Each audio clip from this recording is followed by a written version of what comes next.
Assalamu alaikum second year students. I hope you're all doing very well and preparing for your exams. Today I have brought a short video on the objective type paper of second year examination, English compulsory examination. This is a model question paper that has been uploaded on Federal Board website. We'll simply discuss the objective paper, that is section A of your paper, and then we'll go on to discuss section B and C also. First of all, you should see that there is a place for version number.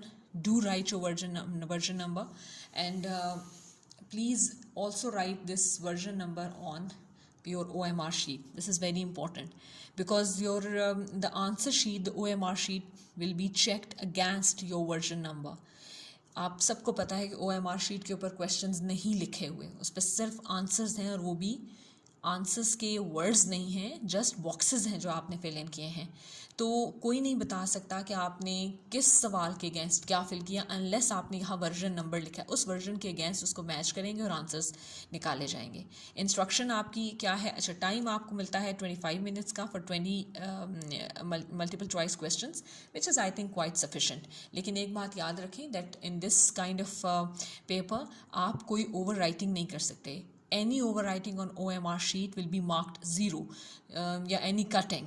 तो इसलिए आपने you have to take care of the fact कि आपका जो भी आप answer mark कर रहे हैं on the OMR sheet must be final answer.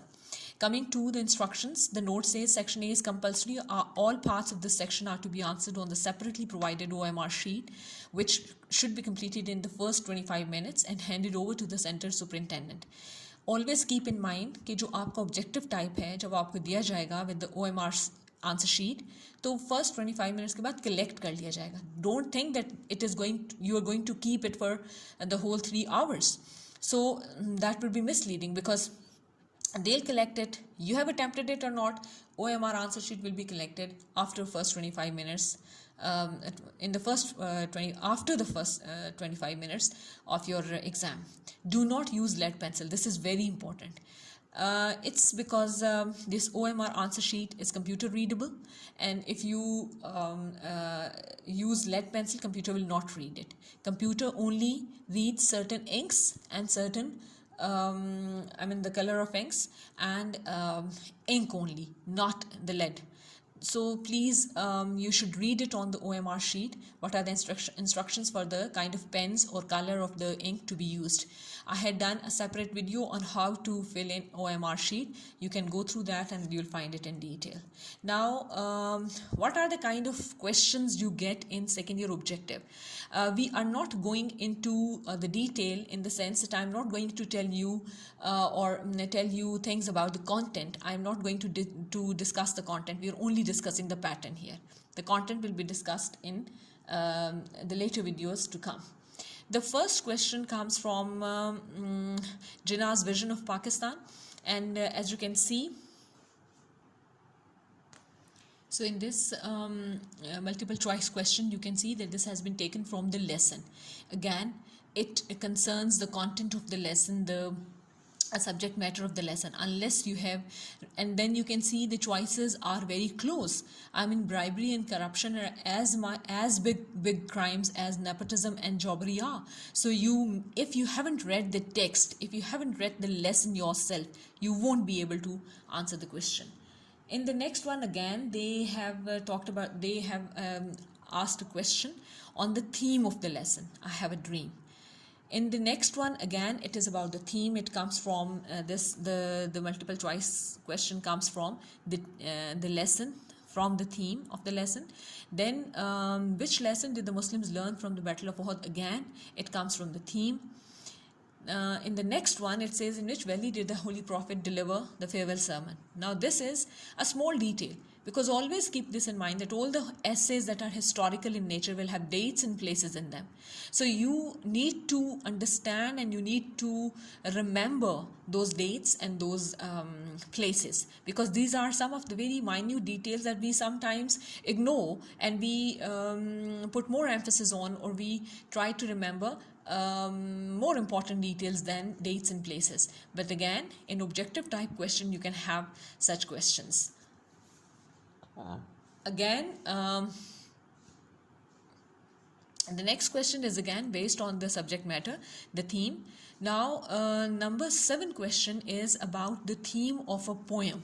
They're not asking you a detail that is already there in the poem, but rather they are asking you a question on what the poem is about. Now, when you say what the poem is about, the answer to this may not be found directly into the poem, but you always know when you're taught a poem, you are told what the poem is about. So unless you know the poem well, you won't be able to tell what is it about. Then looking at question number 8, it says the news was a dagger to his heart. This sentence contains a... Now there are 4 figures of speech that are given. Simile, metaphor, hyperbole, personification. These are figures of speech. Now figures of speech are normally found in artistic writing, in you can say literary writing, mostly poetry and drama, yes, novel and short story also. So these are 4 figures of speech. So you need to know what simile, metaphor, hyperbole and personification are. In some upcoming videos we'll be discussing these elements and these figures of speech.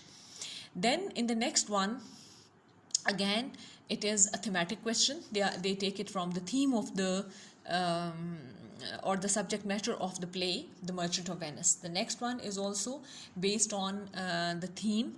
Now coming to the next one, that is number 11.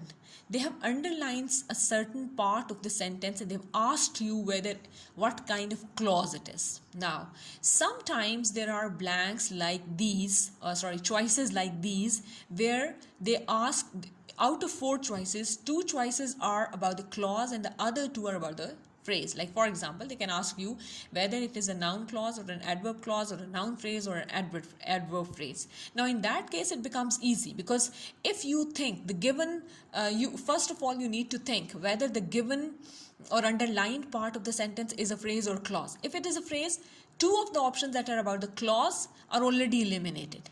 अगर तो वो clause नहीं है, वो जो आपके underline part है वो क्लॉज है, तो फिर आपकी जो 2 ऑप्शंस हैं जो फ्रेज के बारे में थी वो तो ऑटोमेटिकली रूल आउट हो जाती हैं. लेकिन जब ये जो अब आपके पास ऑप्शन है नंबर 11 में, जो एग्जिस्टिंग है जिसको हम डिस्कस कर रहे हैं, इसमें चारों के चारों क्लॉज हैं. इसका मतलब है कि आपके पास कोई ऑप्शन नहीं है कि आप ये सोचें कि फ्रेज़ है या क्लॉज है. इसका मतलब है कि है तो ये क्लॉज ही, but now you have to tell कि कौन सा क्लॉज है. इसका मतलब है कि you do not only have to concentrate on the parts of speech, but you have to you need to know what phrases and clauses are, what are their types, and if you know what is a clause in a sentence and what is a phrase in a sentence, you should know कि ये जो clause है या ये phrase है, ये adverb है या noun है या verb है. तो ये चीज़ें आपके ध्यान रखने की हैं. फिर आगे आ जाएं नंबर 12 में, gardens with cool shady trees surround the village. Again they want to know कि जो cool shady trees है ये कौन सी phrase है. So you need to know phrases and clauses. Second year students must know कि ये phrases और clauses वो first year में already कर चुके हैं. They are already familiar with it. They have even answered questions on it. तो ये उनके लिए it's not something new for them. Now coming to number 13, they are asking you whether it is present participle, past participle, gerund, infinitive. Normally you have already done what a gerund and what is a gerund and what is an infinitive. Similarly, you know what present participle and past participle are. So these are related to parts of speech. So when you're doing parts of speech for your objective type paper, you're going to do them in detail. I mean, you're not just going to learn the major names and definitions of parts of speech or examples only. You have to go into detail. You need to know whether, if you say a noun has forms, so it is the noun itself, for example, walk. Then there is a past form of the noun, walked. Then there is past participle of the noun walk, and that is walked. But then the present participle of the noun walk is walking. So when you go through these parts of speech, you need to go through them in detail. I mean the further detail that follows. Now in question number 15, they have given you a sentence in 4 ways of writing that sentence, and they want you to tell which sentence structure is correct. Now this is more like doing correction of error, or it is what is the sentence structure? It is where everything should be placed, where every part of the sentence should be placed. Subject कहाँ होना चाहिए, object कहाँ होना चाहिए, इसमें जो आपने verb लगाया उसकी कौन सी form आनी चाहिए, अगर आपने have या have, has और had लगाया तो third form आनी चाहिए. Now all this is related to sentence structure. So you have to read all these 4 sentences and tell कि इनमें से किसके अंदर कोई मिस्टेक है जिसको आपने ठीक करना है. तो आई मीन ठीक करना नहीं है, आपने बताना है कि कौन सी ऑलरेडी करेक्टेड है जिसमें कोई मिस्टेक नहीं और बाकी 3 के अंदर कोई ना कोई मिस्टेक है. Now always keep this in mind that the best way to attempt an objective type paper is that you do not directly go to the correct one, I mean the correct option. There are cases where you will be 100% sure about the answer. There will always be such cases. But then there are other cases where you'll be confused between 1 or 2 options or 3 options. What do you do in that? You start shortlisting them. You first of all, you take out the option you think, you eliminate it. आप देखते हैं कि कौन C option हो ही नहीं सकती, उसको eliminate किया. फिर अगली ऑप्शन पे गौर किया, उसमें देखा कि क्या वजह ये हो सकती है कि नहीं हो सकती, और इस तरह 1 by 1 मूव ऑन किया.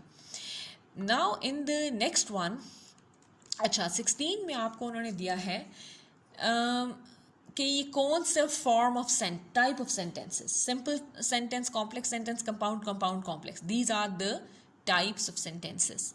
ये बिल्कुल टोटली फ़र्क है. आपने जो पहले फिगर्स ऑफ स्पीच किए, फिर पार्ट्स ऑफ स्पीच किए, फिर उनका फर्दर डिटेल किए, और अब जो है सेंटेंस स्ट्रक्चर किया, करेक्ट सेंटेंस स्ट्रक्चर. अब आप कर रहे हैं types of sentence. Types of sentence आपको टोटली अलग करने पड़ेंगे. What are the simple, you need to know कि सिंपल सेंटेंसेस हैं, कॉम्प्लेक्स हैं, कंपाउंड हैं, ये कंपाउंड कॉम्प्लेक्स हैं.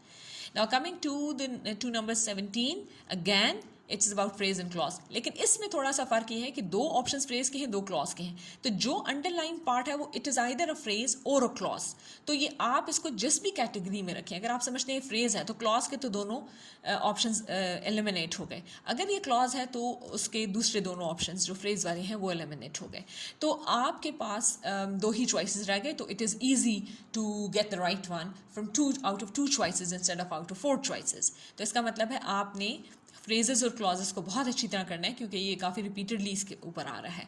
नंबर 18 में आपके पास है कि जी जो वर्ड है, अंडरलाइन वर्ड है, ये सब्जेक्ट कॉम्प्लीमेंट है, एंटेसिडेंट है, प्रेडिकेट है, ऑब्जेक्ट कॉम्प्लीमेंट है. अगैन ये आपको जो सेंटेंस स्ट्रक्चर है वो बताता है.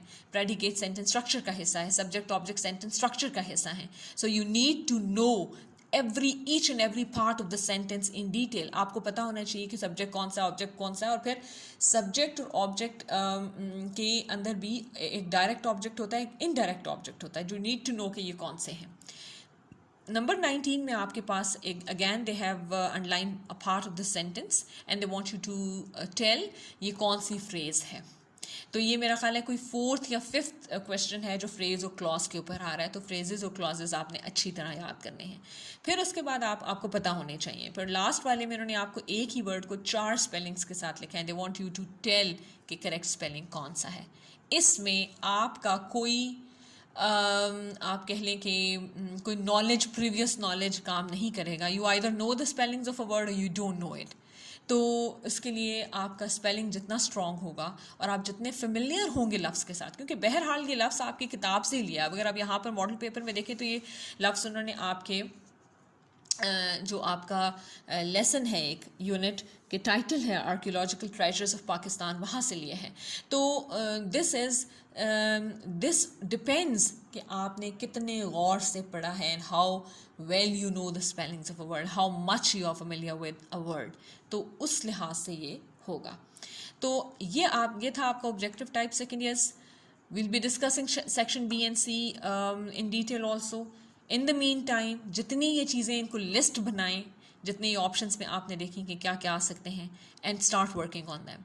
रेन एंड मार्टिन की high school grammar is the best option available in the market. उसमें से ग्रामर पढ़ें प्लीज़. ये जो दूसरी की बुक्स हैं इनसे बहुत बेहतर है वो, क्योंकि वो ऑथेंटिक है. उसमें से आप अपनी तैयारी करें. और कोई भी आपके कंसर्न्स हैं, कोई भी आप चीज़ें पूछना चाहते हैं, उन्हें कमेंट्स के अंदर ज़रूर लिख दें.